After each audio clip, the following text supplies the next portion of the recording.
بيكم في السيشن السادس من نتعلم كانفا. بنحاول ان احنا نتعلم على كانفا كل حاجة تكون هي على الفوتوشوب. بالفعل وصلنا لمستويات جميلة جدا بشوفها، سواء الناس اللي دخلت وتابعت منا على اليوتيوب او الناس اللي متابعة على جروب الواتساب. قربنا نخلص كورس كانفا في سيشنات قليلة، قدرنا ان احنا نحقق تصاميم ما شاء الله لحد كبير جميلة، ولسه بنحاول ان احنا نتعلم كل حاجة موجودة في الفوتوشوب وما كناش عارفين ان هي موجودة او عارفين استخدامها في كانفا.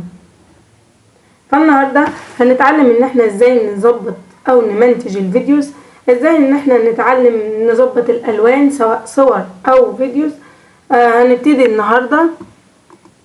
اول حاجة هنبتدي ان احنا نجيب تصميم عادي جدا بس فيديو، وهنختار فيديو افقي يعني زي ما كنا بنستخدم على السوشيال 1:1 او انستجرام 4:5، فهناخده افقي لان دي المقاسات الى حد ما محايدة يعني تنفع في معظم الحاجات، فبنحاول ان احنا نستخدمها خصوصا في بداية الامر علشان اللي مش عارف.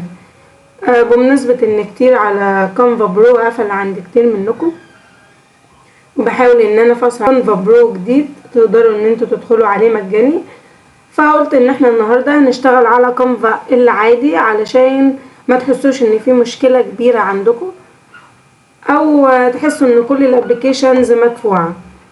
فهنبتدي النهارده خلاص حطينا لازم نحط فيديو، فهتحاولوا ان انتوا تحطوا اي فيديو عندكم وليكن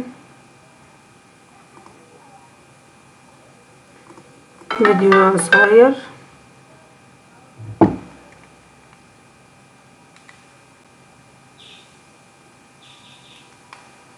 اي فيديو عندكم مش هيكون فيه اي مشاكل، بس حاولوا تخلوا الفيديو يعني 30 ثانية علشان تعرفوا تظبطوا عليه كل حاجة، لان في كتير مش بيكون سامح ان انت تعدل عليه اقل من 30 ثانية، فحاولوا تخلوه ازيد من 30 ثانية. نكمل. اول حاجة في ان احنا القص ان انت ممكن تقص من هنا، تقدر تقصها من هنا عادي جدا ان انت بتسحب الشريط ده، ومن تحت بتشوف الفريمات عادي وتسحب منها، بتيجي عند الاول والاخر وتبدأ ان انت تقص وتصغر.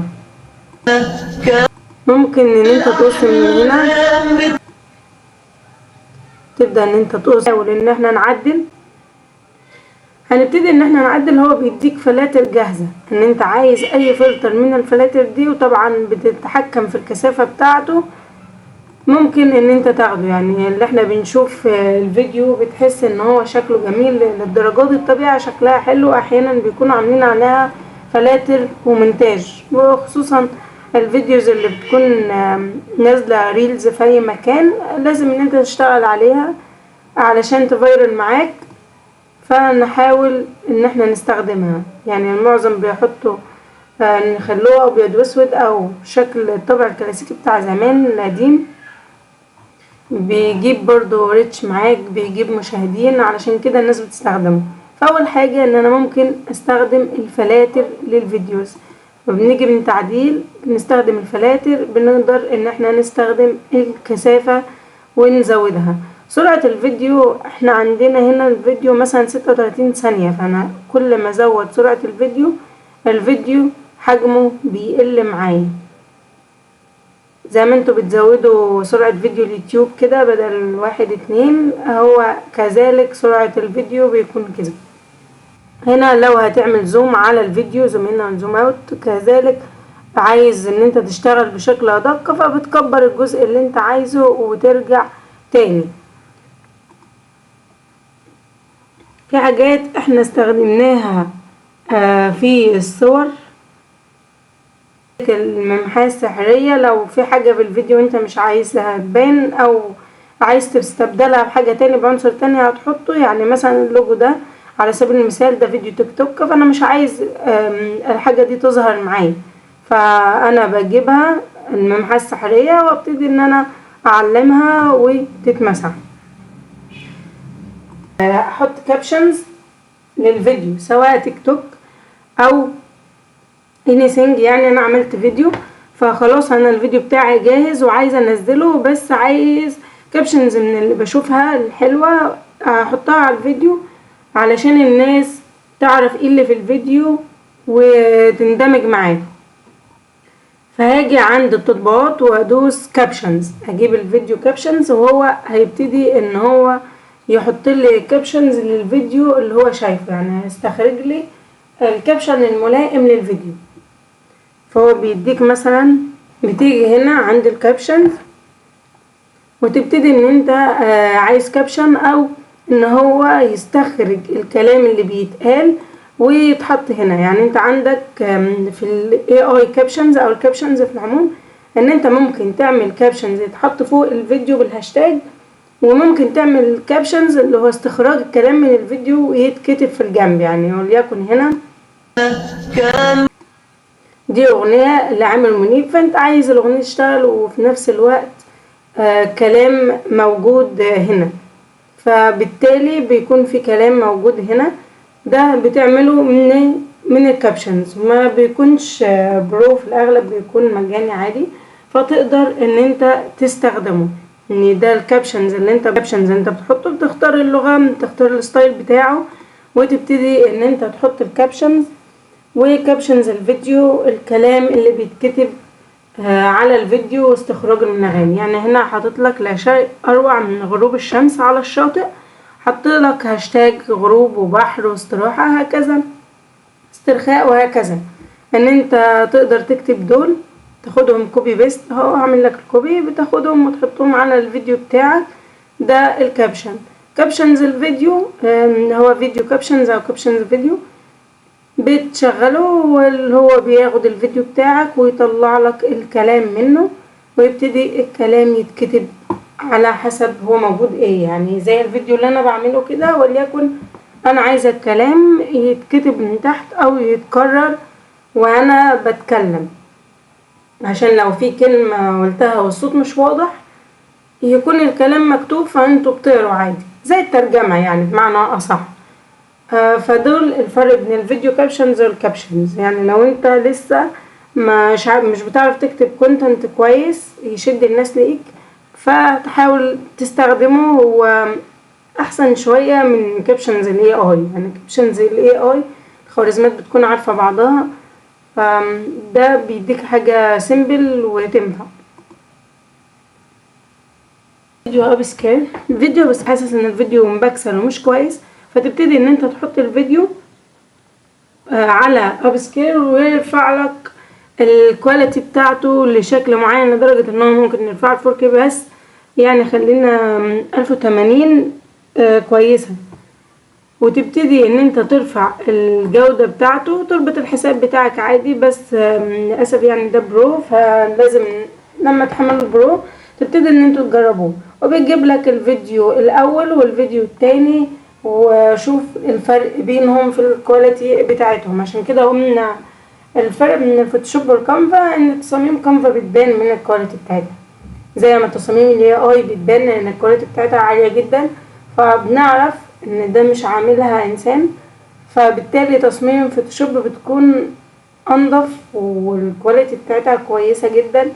فعلشان كده احنا بنحاول ان احنا نستخدم كانفا برو، لانه بيدينا سماحية نرفع الكواليتي واحنا بنحفظ اي حاجة PNG JPG فيديو، بنقدر ان احنا نرفع التصاميم بتاعتنا، فبالتالي يكون الفرق بسيط بينها وبين الفوتوشوب. عشان كده في كتير من الكاستمرز بيحتاجوا ان انت عايزين كانفا ارخص بالنسبة لهم والكواليتي الى حد ما شبه متساوية، فبيحاولوا ان هما اي براند في البداية بيحاول ياخد مصممين على كانفا او ابلكيشن اقل من الفوتوشوب.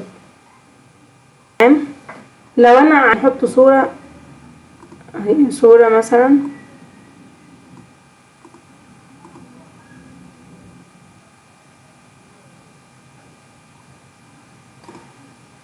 الصورة دي مثلا، حطينا الصورة دي ونبتدي ان احنا نعدل فيها. هدوس هنا برضو، هدوس تعديل، هيجيب لي سيم الحاجات اللي كانت في الفيديو، ان انا اقدر احط فلاتر، اقدر اتحكم في الكثافة، فابتدي ان انا اعدل براحتي واعدل في كل حاجة فيه لحد ما اوصل للصورة اللي انا عايزها.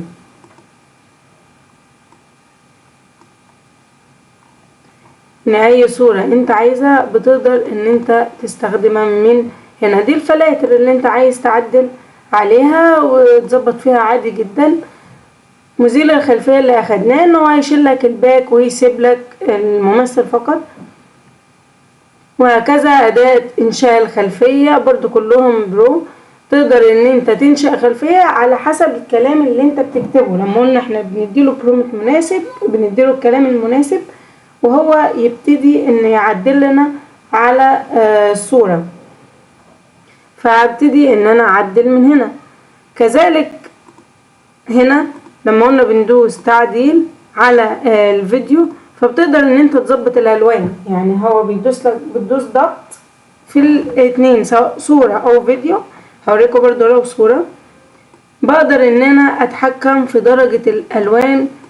هو بيبقى ظابط لك الالوان كلها تحت بعضيها، بس لو انت حابب تغير حاجة في الفيديو، يعني انت بتدوس تعديل تلقائي، هو بيعدل تلقائي وبيجيب لك كل حاجة مظبوطة.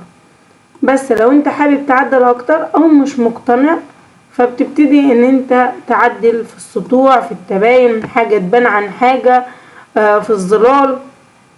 كذلك هنا في الصورة لو دوست ضغط فهو جايب لك كل حاجة ورا بعضيها. فانا هبدأ مش عجباني درجة حرارة اللون، ممكن اغمق او افتح. تباين والتميز، الظلال اللي ورا. كمان هنا ان هو اكتشف لك ان في لونين، فلو انا مش عاجبني اللون ده فببتدي ان انا اغير. هو قال لك ان لون الباك ده، فانا مش عاجبني وحاسس ان اللون ده يتماشى معاه اكتر. كمان قال لك ان هنا اكتشف ان اللون البني، فابتدي ان انا اغير. اقدر اغير في كل الالوان، اقدر اغير في حدة الملامح تكون ظاهرة ولا لا، في الوضوح بتاع الملامح، فأي حاجة في الهيئة أو في الشكل أقدر إن أنا أغير فيها. هو أول ما تدخل ممكن تدوس تعديل تلقائي فبيعدلهولك بالاي اي عادي ويظبط لك كل ده. بس لو أنت مش عايزه فبتبتدي إن أنت تحاول تعمله. هنا لو دوست عكس الألوان أو أنا عايزة أظبط شيء معين، فببتدي إن أنا أظبطه من هنا.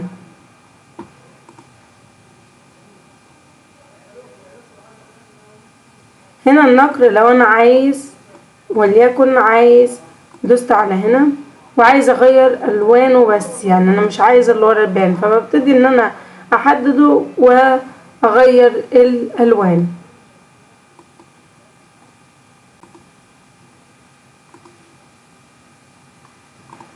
كذلك في الظلال لو انا عايز احط ظل او اخلي للصورة ظل علشان هنحطها على حاجة معينة او تكون ظل ليها بشكل او باخر، فبحط لها ظل من تطبيقات او تأثيرات عادي.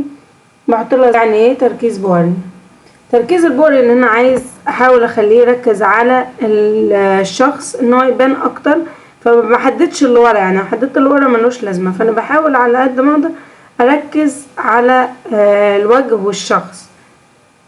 ببتدي ان انا اموه اللي وراه عادي، انا مش عايز اللي وراه يظهر، فبموهه واحاول اخلي الشخص هو اللي يظهر على قد ما اقدر.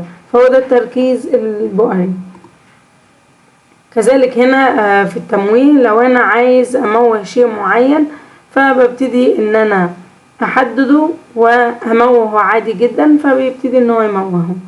لو عايز ان انا ازيله، يعني في حاجة انا مش عجباني وعايزة ان انا ازيلها، فببتدي ان انا ازيلها. يعني لو في تجاعيد او شكل من الاشكال فعايزاها تكون كويسة، فببتدي ان انا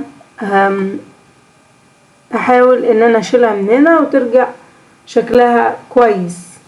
كمان تحسين الوجه وتحسين الجلد، يعني لو هي الصورة بتاعتنا عايزين نخلي الوجه شكله احسن، فبحاول ان انا اظبطها. يعني كده شايفين البشرة انعم، هنا في تجاعيد، لما تبتدي ان انت تزودها بتلاقي بشرته بقت انعم. في بتظهر التجاعيد بتاع الشخص العادي، ان لو افراح او كده بيكون ان احنا عايزين الشكل بتاعنا يكون 100% كويس. فابتدي ان انا بنعمه خالص، ما بخليش فيه تجاعيد، بخلي الشخص وشه كويس، حتى هتحس ان وشه ولا طفولي شوية. شلنا كل التجاعيد فرجع طفولي. فانت بتقدر تستخدم كل التأثيرات لصالحك. وكذلك أداة الإمساك السحرية وأداة الممحاة، الاتنين ينفعوا هنا. الممحاة السحرية لو في حاجة ورا في الباك أو على لبسه، أو في حاجة مثلا مش كويسة هنا فعايزة أشيلها، فبشيلها بالممحاة السحرية. أداة الممسك السحرية لو أنا عايزة أحدد عنصر وأغيره أو أنقل مكانه من مكان لمكان، فبستخدم أداة الإمساك السحرية، والاتنين في التطبيقات، وابتدي إن أنا أحركهم عادي جدا. عندك فيديو أي فيديو مثلا ده عربي وليكن عايزة ترجمه انجليش، فببتدي ان انا احدد اي لغة انا عايزة ترجمها وادوس ترانسليت، فبيحط لك الفيديو ويبتدي ان هو يترجمه. ايمج سبريتر، الديزاينز اللي بنشوفها 4 ديزاينات سوا او 4 ورقات في ورقة واحدة، او البازل اللي احنا بنشوفه وبنحاول نعرف عملوه ازاي، او مثلا في الدراسة لما نكون جايبين لك كل قطعة في ورقة ويطلب منك ان انت تلزق الورق وتعمل صورة. كل الحاجات دي بعملها ازاي، او انا بقسم الصورة ازاي في نفس ورقة العمل على كانفا. اي صورة انت بتختار صورة عندك ولا اي صورة انت محتاجها بتختارها الاول. بتجيب ايمج سبريتر، بنستخدمه في تصميمات الكريس والجريد، ان شاء الله لو في وقت هنشرحهم. بنستخدمهم في الاتنين. فاحنا بنحط اي صورة وليكن الصورة دي، وابتدي ان انا اقص الصورة. يعني هو بيقول لك من هنا بتقدر تتحكم في الخطوط والخط اللي في النص، يعني في الطول والعرض. هنا عدد الخطوط 2، هنا عدد الخطوط 3، هيقولك ان انت هتقصها كده 6. فانا عايز يبقى يكون خط واحد في النص وخط واحد في الطول، فتكون 4 صور. يعني كده بيقولك النص 2 و2، كده 4 صور. فانت هيجي هنا هيكون 4 صور. هيوريك بقى ازاي اقصها. صورة 2 لو انت عندك اطفال مثلا وعايز تعمل لهم صور ورق يقصوه يجمعوه سوا، او البازل الصغنون، او اي صورة انت تقدر تعملها. بيعملوا منها مشاريع العاب ما شاء الله، فالوضع بيكون كويس. فبتعملها من هنا بتضيفها، فبيضيف لك 4 ورقات عمل. ال4 ورقات اللي انت ضفتهم وتحفظهم بيتحفظوا على اساس 4 ورقات عمل. يعني هو 4 ورقات عمل خلاص كده تمام. لو عايز تزود بتقدر ان انت تزود، وتقدر ان انت تقطع الصورة اكتر. شايفين تقدر ان انت تقطع الصورة اكتر من جزء. يعني كل ده يعتبر عن البازل. معاك قطع كتير جدا ان انت تقدر تجمعها وتحطها وبتتحفظ كورقة ورقة، وتقدر تطبعها براحتك. عرفنا كمان بنعدل على الفيديوز ازاي بكل الاشكال، وتقدر ان انت تحسن الصوت. بس طبعا ميزة تحسين الصوت بتكون برو، على اساس ان انت دي ميزة زي كاب كات او برامج المونتاج، فبتقدر ان انت تستخرج الصوت او تعدل عليه براحتك، وبيكون عبارة عن فريمات تحت، فتقدر تستخدمها عادي جدا. بس كلها بتحتاج ان انت تكون مفعل كانفا برو. ففي حاجات هتجربها بكانفا العادي وحاجات هتجربها بكانفا برو. ناس كتير كانت بتسأل في بداية الأمر عن هي ازاي تكسب من كانفا قبل ما يتعلم. ما كانش وقته نهائيا، لأن اللي بيسأل في البداية للأسف ما بيتعلمش. فحاليا الناس اللي هي توصلت للمرحلة اللي احنا فيها دلوقتي ووصلت للسيشن السادس اللي احنا بندرسه، تقدر ان هي تبتدي تسأل ازاي اكسب من اليوتيوب. اخدنا ان ممكن في اخر السيشن باذن الله واخر السيشنات هناخد ازاي نعمل بورتفوليو على خمسات، وازاي نعمل بورتفوليو بشكل عام، وازاي نعمل الباهينس بتاعنا من اجل اول كلاينت، وده اللي بيكون اصعب كلاينت فيهم. اما الباقي بيكون سهل. يعني دايما اول حاجة هي اللي صعبة، اول ستيب معاك بتكون صعبة، ولكن بعد كده بتكون اسهل بكتير. وهو ده اللي بنتكلم فيه النهاردة، ان في ناس كتير بتعمل صور مصغرة لليوتيوب. يعني لو انا شخص بعمل اي مش تخصص جرافيك، فانا مش عارف نصمم صورة البانر اللي هي اساس الفيديو.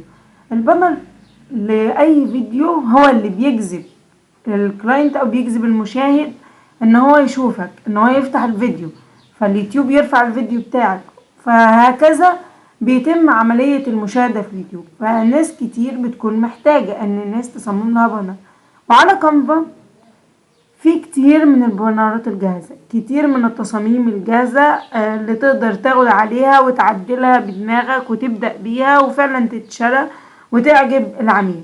يعني انت في بداية الامر تقدر تاخد وتعدل عليها لحد ما انت خلاص بيكون عندك خلفية، فتبتدي ان انت تكمل عادي جدا وتصمم من نفسك وتعلي. يعني بدل ما انت كنت بتاخد $5 تاخد 10 تاخد 15. فلو يكن دخلنا على موقع خمسات وعملنا سيرش عن صور مصغرة لليوتيوب او بانر اليوتيوب، فهتلاقي ان في ناس بادئة $10، في ناس بادئة ب5، وطبعا بيبان على كل ديزاين بتاعهم مستواهم. فانت بتقلب كده، يعني حاول تدخل على خمسات وتقلب تشوف ليه ده ب10 وليه ده ب5، وانت هتفهم الفرق في الكواليتي، الفرق في التصميم. يعني هنا ما شاء الله بادئ ب$30 الديزاين، فهو بالنسبة له لا، الديزاين بتاعي ما يقلش عن 30. وهكذا هتلاقي اسعار متفاوتة، كل واحد على حسب مهارته على حسب تقديره لنفسه. عشان كده مفيش سعر ثابت في الديزاين. ما ينفعش تسأل حد اسعر الديزاينات بتاعتي ازاي. انت بتسعرها على حسب انت تعبت فيها ولا لا، انت اخدت فيها وقت قد ايه، انت واخد حاجات جاهزة ولا كل حاجة انت مصممها وجايبها من نفسك وتعبان فيها. على حسب العميل بتاعك طلب قد ايه تعديلات، كل ده انت بتقيسه في الاخر. يعني عاملها ب$100 هو شايف ان دي الحاجة المناسبة ليه، فانت بتدخل هنا تاخد خلفية، ممكن تاخد خلفية عن الاسعار الموجودة قبل ما تنزل اسعارك. وكمان مش بتاخد بس عن الاسعار، بتاخد عن الكابشنز اللي هم كاتبينها. كل واحد فبتاخد الفكرة عن الكابشن، وبتاخد الفكرة عن كل حاجة موجودة، عن سرعة الرد بتاعته ومدة التسليم قد ايه. يعني بيحط ديدلاين، يعني حاول على قد ما تقدر ما تحطش الديدلاين اقل من يومين. يعني الكلاينت اللي يدخل يقولك لا انا عايز دلوقتي او عايز بكرة الصبح، حاول تحط لنفسك حدود من الاول. انا بعمل الديزاين بتاعي في 3 ايام، فخلاص طالما انا بعمله في 3 ايام يبقى في 3 ايام. ما حدش يجي يقول لي يومين، غير لو الكلاينت ده انت اتعاملت معاه قبل كده كتير، فانت عايز تعملها له كجفت ليه، او عايز تعملها له خدمة ليه، ان انت تعمل له الديزاين بسرعة وبنفس الكواليتي، فهو بيحسبها ان انت حطه في مكان مميز، يعني هو سبيشال بالنسبة لك. غير كده ما تتعداش حدود بتاعتك، خلي عندك قوانين ثابتة، هي دي اللي بتخلي الكلاينت يثبت معاك. زي كتير نقدر ان احنا نغير فيها ونحرك فيها. صورة مصغرة، نيجي ونختار صورة مصغرة، النمط بتاعنا احنا عايزين كل الانماط، فنبتدي ان احنا نتفرج على الديزاينز الموجودة واحدة ورا التانية ونشوف. ممكن ناخد اي واحد فيهم، بيكون عبارة عن layers انت تقدر تغير في الشكل، في اللون، في الاشكال، في الاحجام. لو عندك كانفا برو بتقدر تغير فيه كل حاجة براحتك. بيكون عندك ملايين النماذج اللي الناس عاملينها ومكتوبة هنا، زي اسرار تفتح لك ابواب الرزق، دي بتكون موجودة على اليوتيوب. فانت لو شفت حاجة زي كده هتحب ان انت تفتحها. طريقة الكلام دي ان شاء الله هناخدها فالموضوع بسيط ان انت تقدر تصمم، يعني زي ديزاين منكم واحدة عملته بطريقة سهلة، وفعلا في ابسط من كده وبيتباع. هو ده اللي احنا بنقوله، ان انت تقدر تصمم بشكل او باخر بانر يوتيوب. تقدر لو انت هتعمل محتوى لنفسك تشتغل بيه عادي جدا.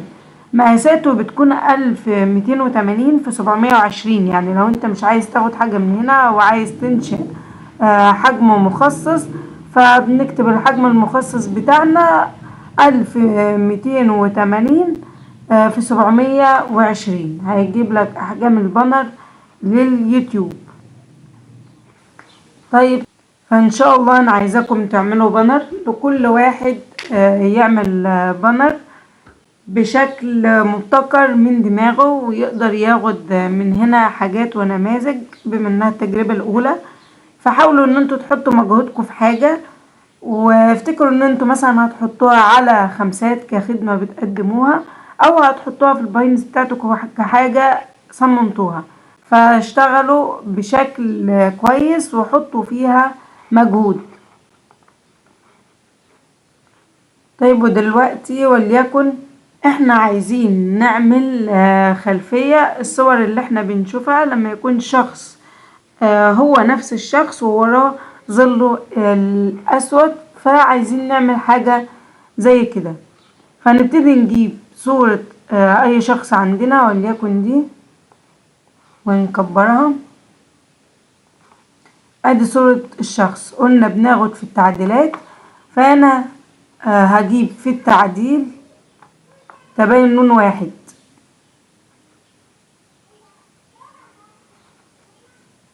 اكبره، وابتدي ان انا احط الشخص التاني. فانتوا ممكن تعملوها بالشكل ده، وممكن بابليكيشن بلند ايمج، بتجيبوا بلند ايمج وبتحطوا الصورة اللي فوق والصورة اللي تحت، وتبتدي ان هي تطلع لكم برضو بهذا الشكل او افضل منه، بتكون منسقة بشكل كبير. الابليكيشن اهو بلند ايمج، فده بيعمل لك الصور اللي بتكون بهذا الشكل. طبعا انت ممكن تخلي هنا الوان، وبرضو لو هو خلفية الوان تقدر تخليها عادي. تقدر تتحكم في شكله وفي لونه وفي حجمه.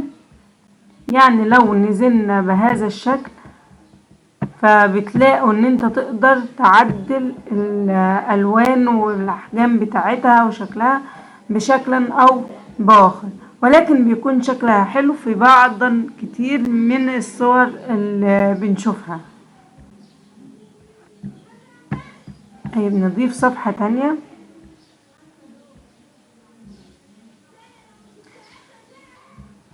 الوانه اهي، فهناخد لون من الوانه او من درجات الالوان بتاعته اللي تحاول ان هي تناسبه. ممكن نلعب في درجة الالوان،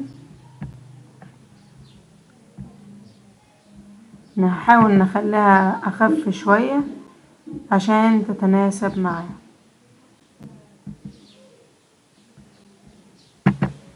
مجرد هنجيبه في النص، نحاول ان احنا نلفه لكنه واقف على طرف.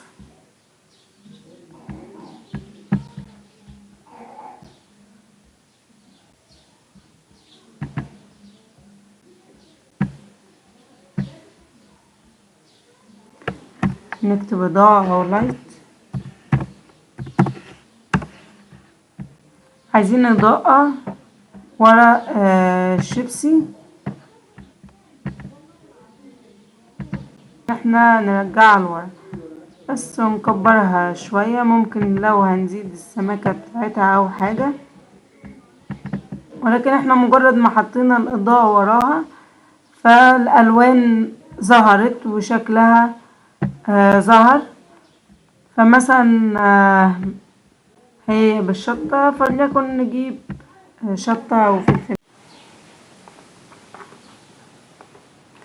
هنجيب فلفل ونحاول ان احنا نصغره ونلفه شوية. الحاجات دي لازم تصغر اكتر. اتنين كده مدين زاوية لبعض بس، وليكن ممكن نعمل لواحد فيهم مثلا بلور، نخليه مموه بلور بيكون. احنا عايزين ايه؟ نموه اكتر يعني، الكثافة بتاعته التمويه بتاعه خليه اكبر. احنا عايزين كده شكله لو شايفينه تحس ان هو مهزوز او مموه يعني، فبيكون شكله تحس ان هو مدي الخلفية شكل اكبر. يعني انت ممكن تحطه هنا او هنا. خلينا ناخد حاجات اكتر، حاجات كتير، شيبس كتير، شكل كتير، اكل كتير. كل ده غلط يعني، بنختار حاجات بسيطة بتلاقي ان الديزاين بتاعك هادي، مفهوش حاجات كتير، وفي نفس الوقت شكله منسق وكويس. يعني هو ده اللي بيكون الديزاين مطلوب.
هو ان واحد شطة،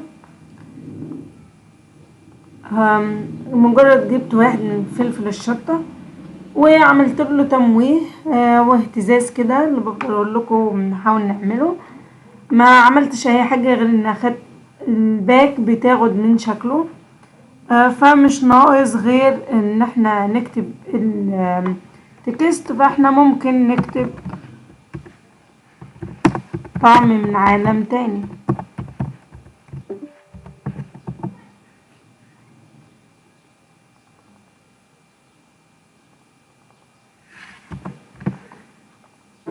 نطلع التكست فوق ونختار شكل من الاشكال.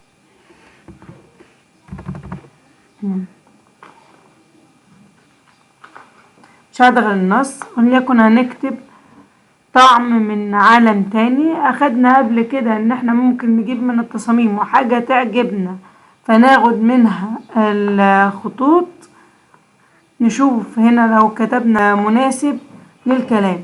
يعني احنا عندنا الخط اهو، احنا عايزين نكبره، عايزين نخليه بلون من الالوان. فتعلمنا بنجيب الالوان منين، بناخد الالوان من العناصر اللي احنا حاطينها. العنصر الاساسي بتاعنا الشيبسي، فاحنا نختار لون من الالوان الاكثر ظهورا ونحاول ان احنا نخليه زاهي وشكل في الباك بحيث تظهر، او شكل من الاشكال علشان عايزينها تظهر اكتر. فطبعا من هنا ممكن نختار الوانها.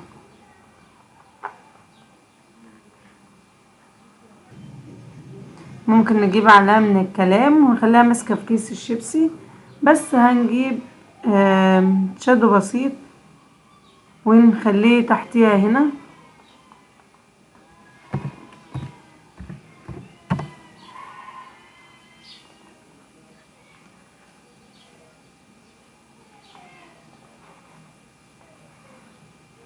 طبعا قلنا ان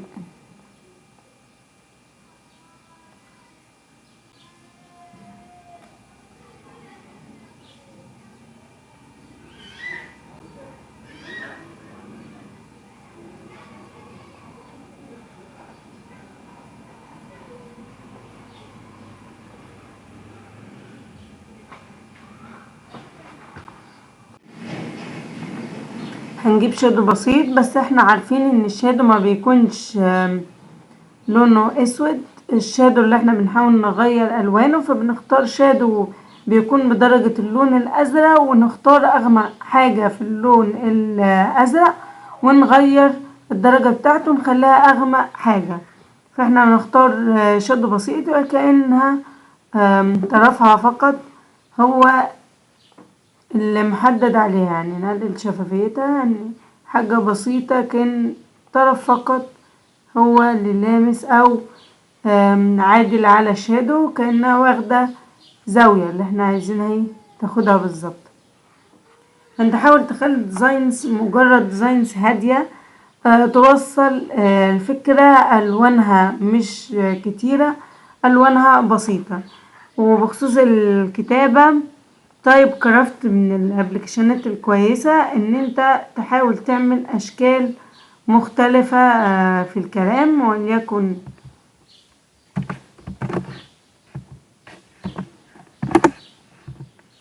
كتبنا مجرد كلمة جود، فتقدر ان انت تاخد لها انماط كتير جدا ان هي تتكتب بالشكل ده او الشكل ده. تغير الالوان، طبعا احنا عارفين لو نعرف نغير اللون نغير الطابع بتاعها نخلي شكلها عامل ازاي او السمك، فبتدي شكل كويس. في بعض خطوط بسيطة منها بتدعم العربية، ولكن في الاغلب بتستخدم في الانجليش، ولكن شكلها حلو. يعني من الابليكيشنات اللي حاولوا ان انتوا تجربوها في المنتصف وانتوا بتتحركوا معاكوا واحدة تلو الاخرى. عشان ما نطولش هنستكفي بده النهارده لحد اليوم.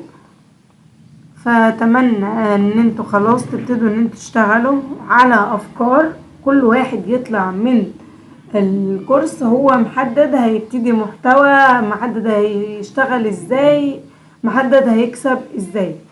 تدخل الكورس لازم تستفيد على الاقل عليا انا كشرح او عليك انت 50-50، ان انت طالع بتفكر تشتغل ازاي. فاي شرح انت مش بتطبق عليه ملهوش اي لازمة. اي شرح انت ما بيخلكش تفكر لقدام ستيب، بتفكر هتعمل ايه بعد الكورس، لا انت كده متأخر وكده انت ما بتستفيدش. فحاول هبعت التاسكات وان شاء الله اشوفكم السيشن القادم.